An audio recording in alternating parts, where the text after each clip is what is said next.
سورہ جمعہ آیت نمبر 9 اللہ جل شان کا ارشاد علی شان یا ایھا الذین آمنوا اذا نودی للصلاۃ من یوم الجمعۃ فاسعوا الی ذکر اللہ وذروا البیع ذالکم خیر لکم ان کنتم تعلمون۔ اے ایمان والو، جب جمعے کے روز نماز کے لیے اذان دی جائے تو کاروبار بند کر کے مسجدوں میں اللہ کے ذکر کی طرف آ جایا کرو۔ اگر تم لوگ سمجھو تو یہ کام تمہارے حق میں بہت بہتر ہے۔ اگلی آیت میں اللہ رب العزت نے ارشاد فرمایا فَإِذَا قُضِيَتِ الصَّلَاةُ فَانتَشِرُوا فِي الْأَرْضِ وَابْتَغُوا مِنْ فَضْلِ اللَّهِ وَاذْكُرُوا اللَّهَ كَثِيرًا لَعَلَّكُمْ تُفْلِحُونَ۔ پس جب تم نماز جمعہ سے فارغ ہو جاؤ، صلاۃ جمعہ ادا کر لو، تو زمین میں کاروبار کے لیے پھیل جایا کرو، اللہ رب العزت کا فضل تلاش کرو اور کثرت سے اللہ کا ذکر کرو تاکہ تم فلاح پا سکو۔ جمعے کا دن بہت فضیلتوں والا دن ہے۔ جمعے کا دن دنوں میں سب سے افضل دن ہے۔ صحیح مسلم کی حدیث ابو ہریرہ رضی اللہ تعالیٰ عنہ سے روایت ہے، کہتے ہیں کہ رسول اللہ صلی اللہ علیہ وسلم نے ارشاد فرمایا خیر یوم طلعت علیہ الشمس یوم الجمعہ فیہ خلق آدم وفیہ ادخل الجنہ وفیہ اخرج منہا۔ دنوں میں سب سے بہترین دن، دنوں میں سب سے فضیلت والا دن جس میں سورج طلوع ہوتا ہے، جمعے کا دن ہے۔ اسی دن آدم علیہ السلام کو پیدا کیا گیا، اسی دن انہیں جنت میں داخل کیا گیا اور اسی دن انہیں وہاں سے نکالا گیا۔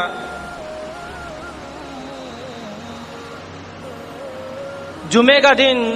کوئی معمولی دن نہیں ہے، یہ وہ دن ہے جس میں ہم ایسے خاص کام کرتے ہیں، اس دن کے لیے ہم ایسے اہتمام کرتے ہیں۔ یہ وہ دن ہے جس میں ہم غسل کرتے ہیں، اچھا اور صاف ستھرا لباس پہنتے ہیں، خوشبو لگاتے ہیں، سرما لگاتے ہیں، مسواک کرتے ہیں، اور بھی بہت سے ایسے کام ہیں جو ہم خالصتاً صرف اسی دن کرتے ہیں، کسی اور دن نہیں کرتے۔ یہ باتیں بھی اس چیز پر دلالت کرتی ہیں کہ جمعے کا دن واقعی فضیلتوں والا دن ہے، جمعے کا دن دوسرے دنوں سے الگ دن ہے۔ صحیح بخاری ابو داؤد کی صحیح سند سے حدیث وعن اوس بن اوس رضی اللہ عنہ قال قال رسول اللہ صلی اللہ علیہ وسلم، اوس بن اوس رضی اللہ تعالی عنہ سے روایت ہے، کہتے ہیں کہ رسول اللہ صلی اللہ علیہ وسلم نے ارشاد فرمایا تمہارے دنوں میں سب سے بہترین دن جمعے کا دن ہے، پس تم اس دن مجھ پر کثرت سے درود پڑھا کرو، تمہارے درود مجھ پر پیش کیے جاتے ہیں۔ ویسے تو جمعے کے دن کی بے شمار فضیلتیں ہیں، یہ دن اپنی مثال آپ ہے۔ اگر ہم میں سے ہر شخص ایک جمعہ ادا کرنے کے بعد دوسرے آنے والے جمعے کے لیے پہلے سے اہتمام کر کے رکھے، اس کے لیے جد و جہد کرے، اس کے لیے تیاریاں کرے، اور جب دوسرا جمعہ آ جائے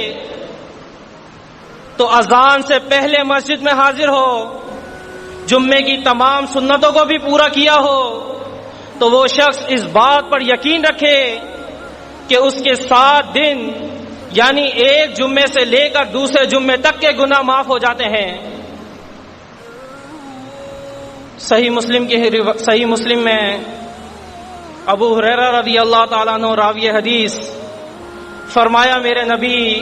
آخری الزمان احمد مجتبی محمد مصطفیٰ صلی اللہ علیہ وسلم نے الصلوات الخمس والجمعۃ الی الجمعہ مکفرات لما بینہن اذا اجتنبت الکبائر، 5 نمازیں ایک جمعے سے لے کر دوسرے جمعے تک کے گناہ معاف ہو جاتے ہیں، اگرچہ بڑے بڑے گناہوں سے بچا جائے۔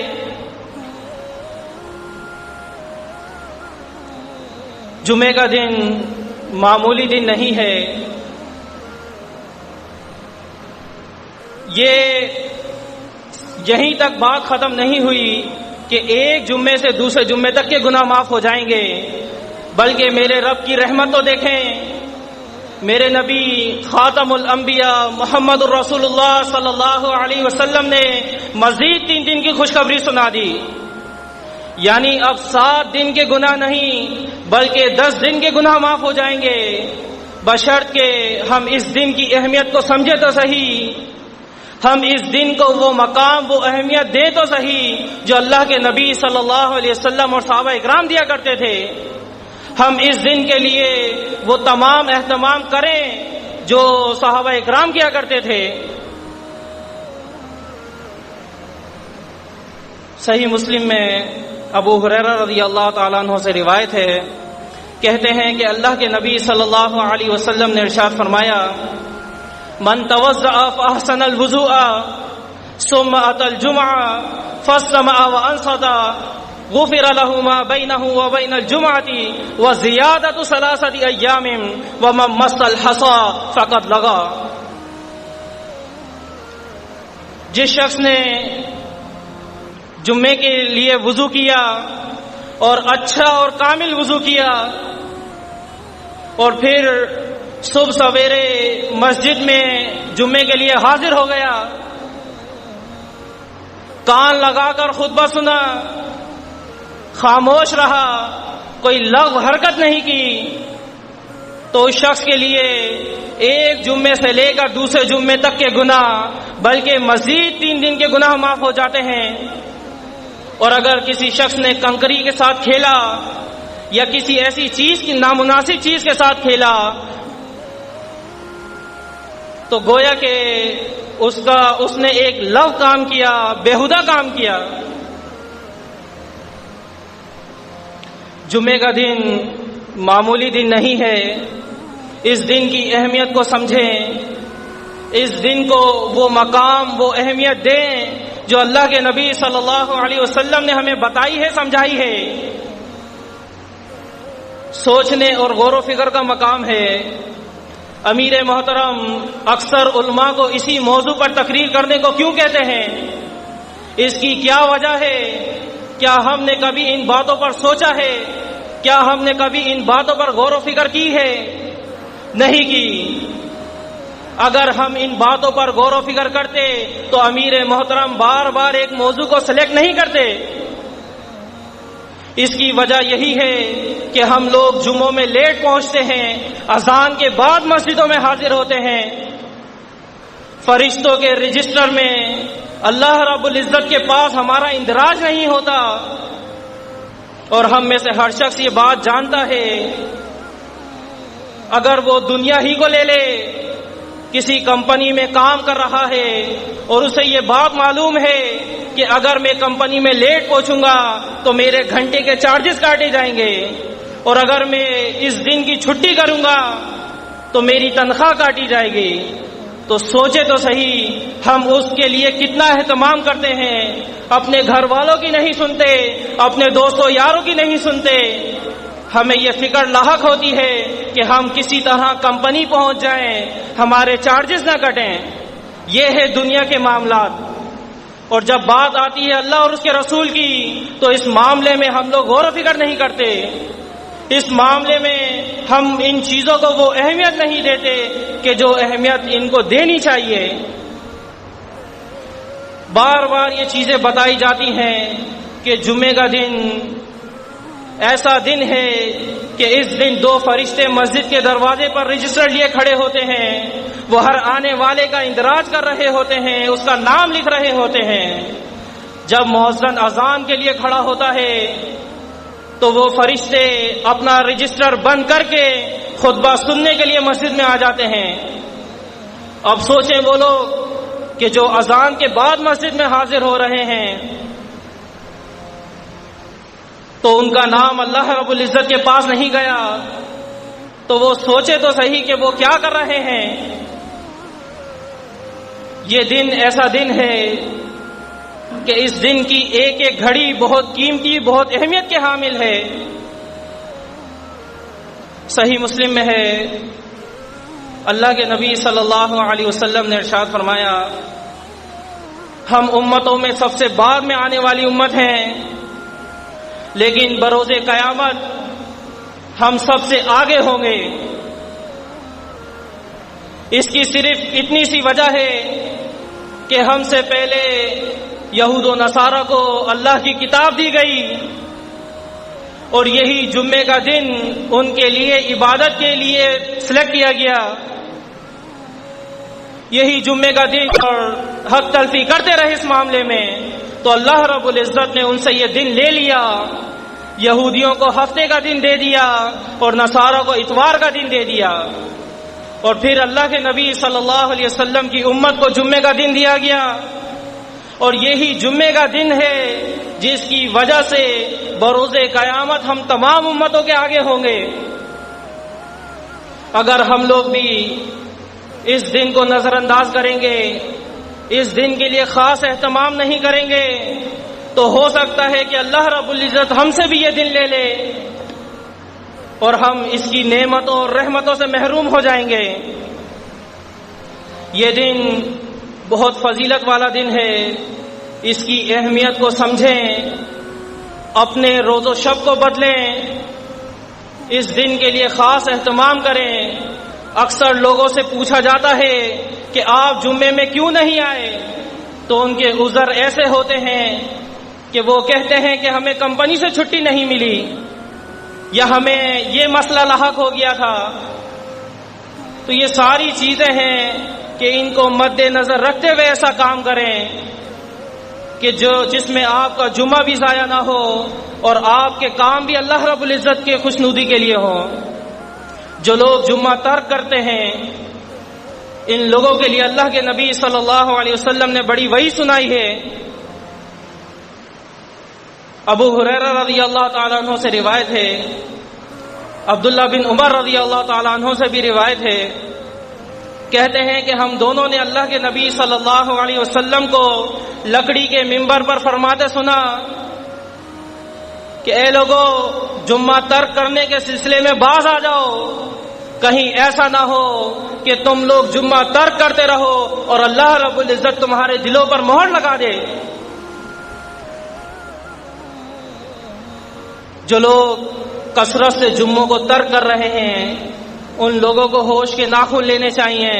اور ایسی وعید اللہ کے نبی صلی اللہ علیہ وسلم سنا رہے ہیں کہ اللہ رب العزت ایسے لوگوں کے دلوں پر مہر لگا دیتا ہے اور پھر وہ غافلین میں سے ہو جاتے ہیں۔ صحیح مسلم میں ابو ہریرہ رضی اللہ تعالیٰ عنہ سے روایت ہے، کہتے ہیں کہ لوگ جمعہ ترک کرنے کے سلسلے میں باز آ جائیں، کہیں ایسا نہ ہو کہ اللہ رب العزت ان کے دلوں پر مہر لگا دے۔ میرے بھائیوں، اللہ رب العزت نے زندگی دی ہے، صحت دی ہے، کاروبار دیا ہے، مال و دولت دی ہے، اولاد دی ہے، آج ہمارے پاس سب کچھ موجود ہے۔ یہ چھوٹے چھوٹے عذر اللہ رب العزت کے ہاں کام نہیں آئیں گے۔ آپ یہاں ہمیں تو سنا دیں گے، لیکن سوچیں تو صحیح، اگر اللہ رب العزت نے یہی سوال آپ سے کیا کہ اے میرے بندے تو جمعوں میں لیٹ کیوں ہوتا تھا، تو اللہ کو کیا جواب دو گے؟ اس دن کے معاملے میں ڈر جائیں کہ جس دن کوئی شخص کسی کے کام نہیں آئے گا، نہ کوئی باپ کسی بیٹے کے کام آئے گا، نہ کوئی بیٹا کسی باپ کے کام آئے گا، نہ کوئی ماں کسی بیٹی کے کام آئے گی، نہ کوئی بیٹی کسی ماں کے کام آئے گی۔ وہ دن بڑا ہولناک دن ہوگا۔ اس دن سے آنے سے پہلے ہمیں اپنی اصلاح کر لینی چاہیے، جمعوں کے معاملے میں اللہ رب العزت سے ڈرنا چاہیے، اور اس دن کو وہ اہمیت، وہ مقام دینا چاہیے کہ جو اللہ کے نبی صلی اللہ علیہ وسلم نے ہمیں بتایا ہے، سمجھایا ہے۔ بے شمار فضیلتیں ہیں، اللہ رب العزت نے ہمیں ان تمام چیزوں کے بارے میں بتایا ہے، اور اکثر علماء اکرام اس موضوع پر تقریریں بھی کرتے رہتے ہیں، لیکن ہم لوگ اپنے اندر تبدیلی نہیں لانا چاہتے۔ ہم لوگ ویسے کے ویسے ہی رہتے ہیں، جمعے گزر جاتے ہیں لیکن ہمیں جمعوں کی پرواہ نہیں ہوتی، ہم خود تو جمعوں میں حاضر نہیں ہوتے اور اپنے گھر والوں کو بھی اس چیز کی تبلیغ نہیں کرتے۔ آج اگر ہم نے جمعے کے دن کو وہ اہمیت نہیں دی تو یقین جانیں بروز قیامت سوائے ندامت کے ہمارے پاس کچھ نہیں ہوگا۔ اس دن کی ندامت سے بچنے کے لیے اللہ رب العزت سے ڈر جائیں اور جمعے کے دن کو وہ اہمیت وہ مقام دیں جو اللہ کے نبی صلی اللہ علیہ وسلم نے ہمیں بتایا سمجھایا ہے۔ اللہ رب العزت سے دعا ہے کہ وہ ہمیں صحیح معنوں میں عمل کرنے کی توفیق عطا فرمائے، اور جمعے کے معاملے میں بالخصوص ہمیں خود بھی اور اپنے اہل و عیال کو بھی جمعوں میں اذان سے پہلے حاضر ہونے کی توفیق عطا فرمائے۔ وَأَقُولُ قَوْلِي هَذَا لِي وَلَكُمْ أَسْتَغْفِرُ اللَّهَ